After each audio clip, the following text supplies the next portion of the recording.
What are the 4 essential shifts needed for a successful retirement?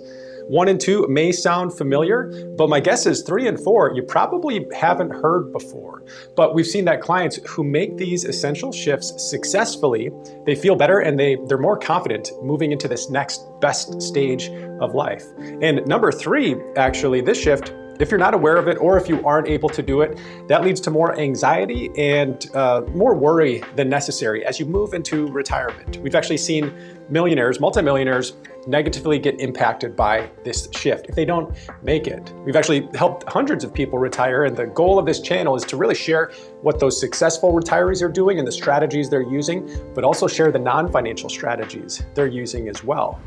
I really believe that this video is an important one, so if you do like it, please share it, please like it so that YouTube hopefully recommends it to other people like you too. So on to number 1, it's the shift of trading your time for money to now trading your money for time. Because when you retire, you're actually buying your time now, right? You already know you can make more money in retirement if you need to, but you can't make more time.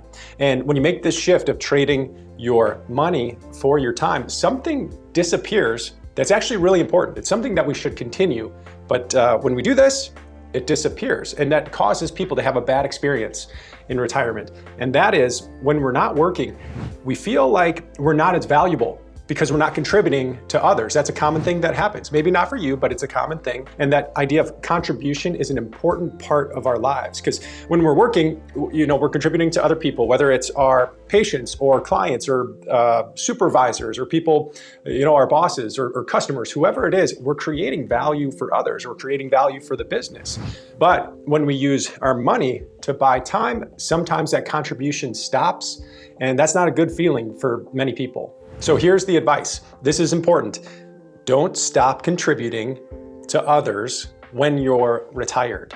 Keep the practice of creating value for others in retirement. Maybe it's not a 9 to 5 creating value, but maybe it's just a lunch meeting where you're meeting with a former coworker who's going through some problems at work or something like that. Or maybe a friend who just needs your opinion on something going on with their daughter or her daughter.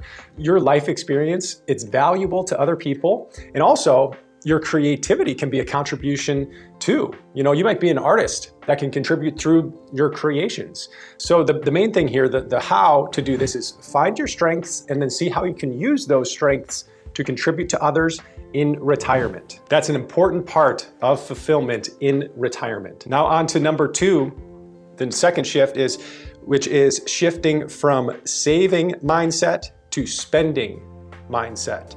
If you haven't gotten to your retirement date yet, it might sound like this isn't a real problem at all, but believe me, having a difficult time with this shift is more common than you think, because you've really the last 20 to 30 years, you've created this habit of continually saving. It's really just part of who you are. You were a saver.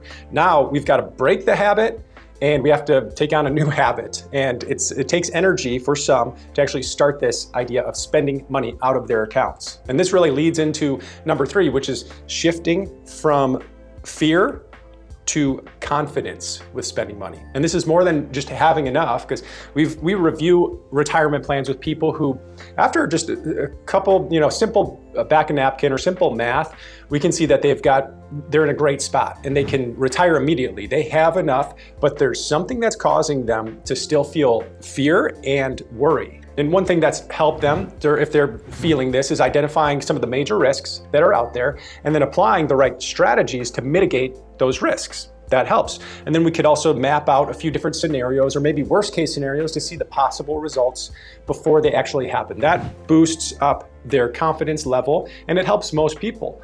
But there's still something, there's a mindset shift some people need to practice or they need to work a little bit harder on. It's really moving from that worrying and focusing on all of the potential made up negative outcomes that could happen to then shifting it to focusing on and looking forward to some of the potential positive outcomes in their future. This is the shift from anxiety to anticipation. And as an exercise for people who say you've got all your financial ducks in a row and if they're still worried or you're still worried, a possible daily practice that you can use to strengthen this mindset around looking forward to positive outcome is just at the end of the day, write down 3 things that were wins at the end of the day. You know, it could be as simple as you enjoyed a cup of coffee this morning, or maybe your grandson was laughing at a funny sound that you made with your mouth or something like that. It's the little things that we can be grateful for, and focusing on these can help strengthen that part of the mind that's really looking forward to what's coming next too. Now the next shift is one not everyone does, but it's really shifting away from thinking about money as the number one focus of retirement to health as the number one focus of retirement.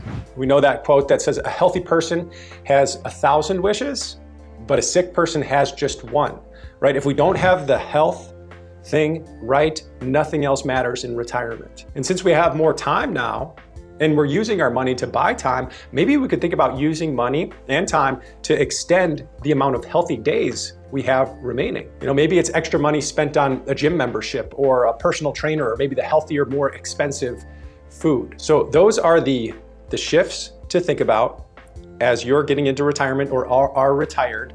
And if this made you think, or if you liked it, please share this, please like it, and let me know by clicking the like button. It really means a lot. And then check out these videos here to make your retirement even better. Oh, and if you're looking for a team of CFPs, CFAs, a rare breed of retirement specialists, reach out to us on our website below, or streamlineplanning.com. And take care.